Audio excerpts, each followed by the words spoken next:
Assalamualaikum warahmatullahi wabarakatuh. Selamat pagi anak-anak kelas 3 yang hebat.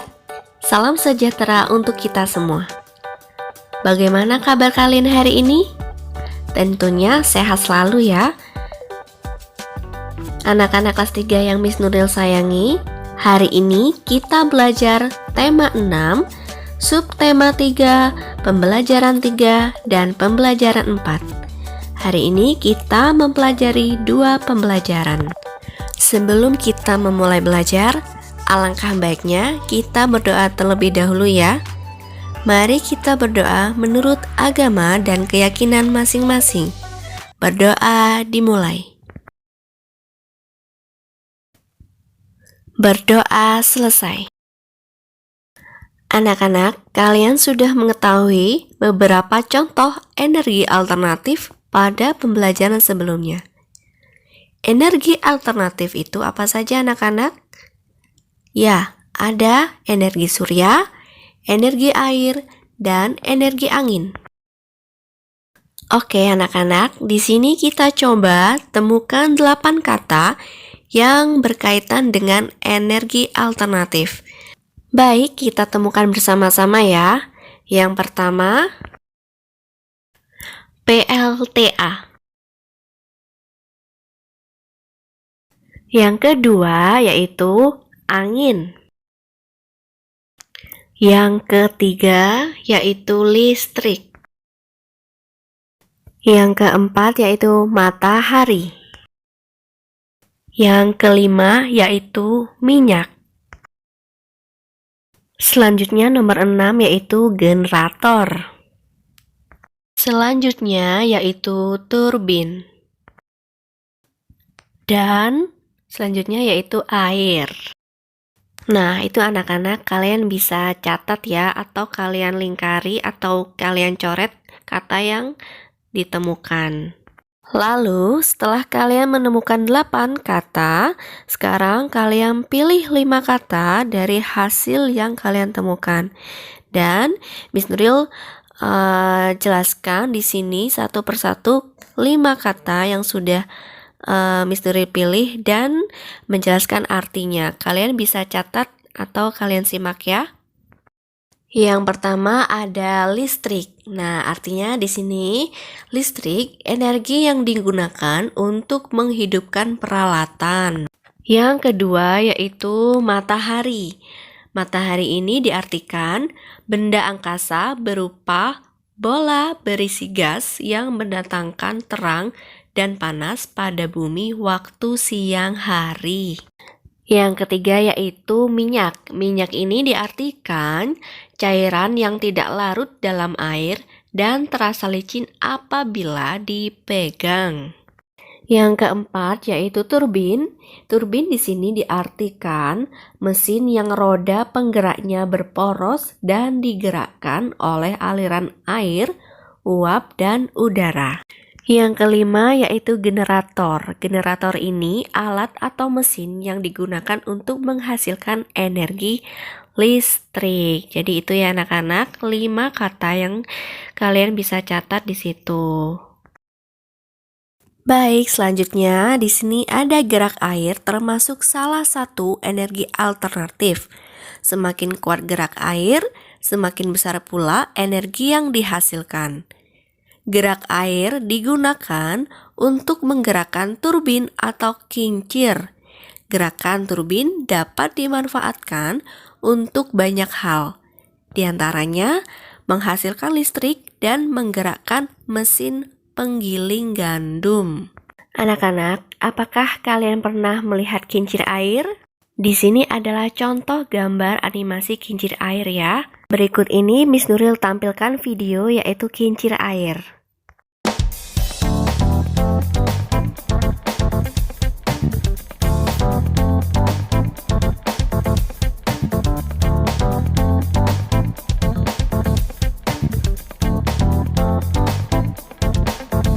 Baru saja kalian lihat video tentang kincir air ya.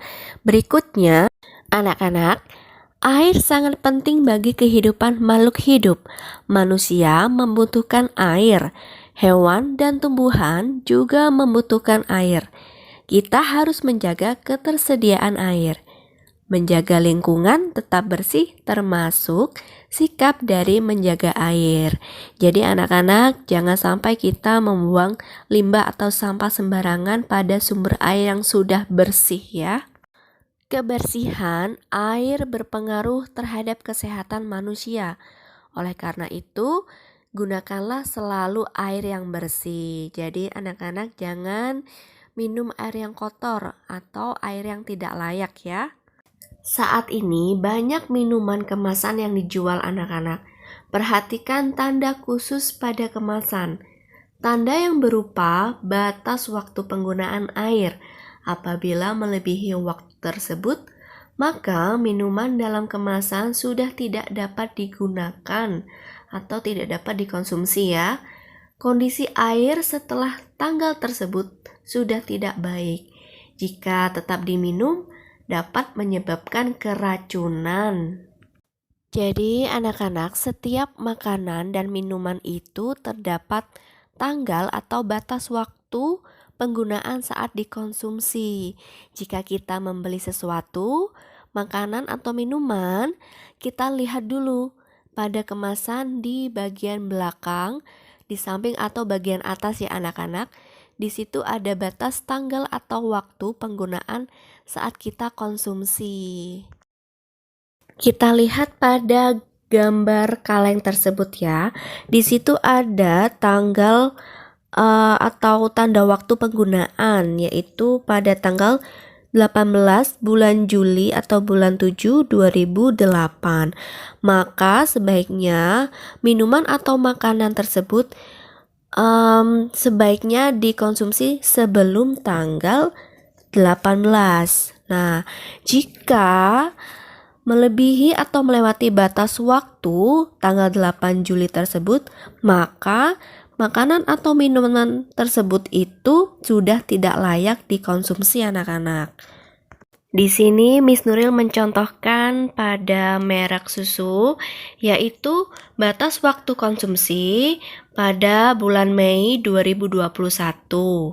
Maka jika kita mengkonsumsi sesudah atau melewati batas waktu tersebut, maka susu tersebut sudah tidak layak dikonsumsi. Sebaiknya kita konsumsi sebelum tanggal yang ditentukan atau yang sudah kadaluarsa. Contohnya lagi adalah di sini ada kemasan mie ya, kemasannya plastik. Di situ batas waktu kita konsumsi pada tanggal 11 bulan Mei 2020. Jadi sebaiknya kita konsumsi sebelum tanggal 11 Mei 2020 anak-anak ya. Selain minuman dan makanan tersebut, ada contoh lain, contoh kemasan minuman dan makanan seperti minuman kemasan berkaleng, kemasan kotak, minuman kemasan botol, makanan kemasan plastik, botol saus, botol kecap. Nah, di situ anak-anak kalian setiap mengkonsumsi atau saat kalian belanja, kalian lihat di situ ada batas waktu best before-nya ya. Best before itu maksudnya sebaiknya digunakan atau dikonsumsi sebelum tanggal yang tertera pada produk. Maka anak-anak di situ perhatikan batas waktu penggunaan makanan dan minuman ya, agar kita terhindar dari bahaya. Makanan dan minuman yang kadaluarsa berbahaya untuk kesehatan. Makanan atau minuman yang kadaluarsa tidak dapat memberi energi bagi tubuh, malah memberikan racun ya. Akibatnya tubuh kita sakit, lemas dan tidak mempunyai energi. Jadi jangan lupa setiap kita membeli makanan atau minuman, lihat batas waktu penggunaannya. Nah, selanjutnya di sini pembelajaran keempat yaitu air sumber energi alternatif. Di situ anak-anak, air merupakan sumber energi alternatif. Energi air dapat dimanfaatkan untuk berbagi keperluan atau berbagai keperluan ya maksudnya. Sebagai pengganti bahan bakar minyak, air digunakan untuk pembangkit listrik. Selain itu anak-anak, Untuk penerangan, orang banyak menggunakan bahan bakar minyak. Sekarang, penerangan lebih banyak menggunakan energi listrik. Bahkan saat ini sudah diproduksi kendaraan-kendaraan bertenaga listrik ya. Nah, saat ini listrik menjadi kebutuhan yang sangat penting bagi masyarakat, terutama bagi masyarakat di daerah perkotaan. Listrik dari hasil tenaga air tergolong energi yang tidak pernah habis. Meskipun demikian, kita tetap harus menggunakannya dengan hemat ya anak-anak. Supaya apa? Supaya tetap tersedia energi dari sumber daya alam kita. Jadi seperti itu. Anak-anak, saat kita berolahraga, kita juga bisa loh menirukan gerakan kincir angin atau kincir air seperti pada gambar tersebut. Nah, di situ kincir air dan kincir angin itu sama-sama mempunyai gerakan yang berputar. Nah, itu ada cara-cara bagaimana kita menggerakkan saat berolahraga dengan gerakan berputar ya anak-anak. Di situ ada cara-caranya, kalian bisa baca 1 sampai 10. Baik anak-anak, kalian sudah mengetahui bahwa tenaga air merupakan salah satu energi alternatif. Air milik bersama anak-anak, meskipun tinggal di tempat berbeda, namun bumi kita satu. Kita semua tinggal di bumi yang sama. Kita semua harus menjaga bumi kita. Kita bersama-sama menjaga kelestarian sumber energi yang ada di bumi. Sekarang kita perhatikan gambar berikut ya. Di situ kita lihat kegiatannya apa. Nah, kegiatan tersebut hewan sedang minum di sungai ya.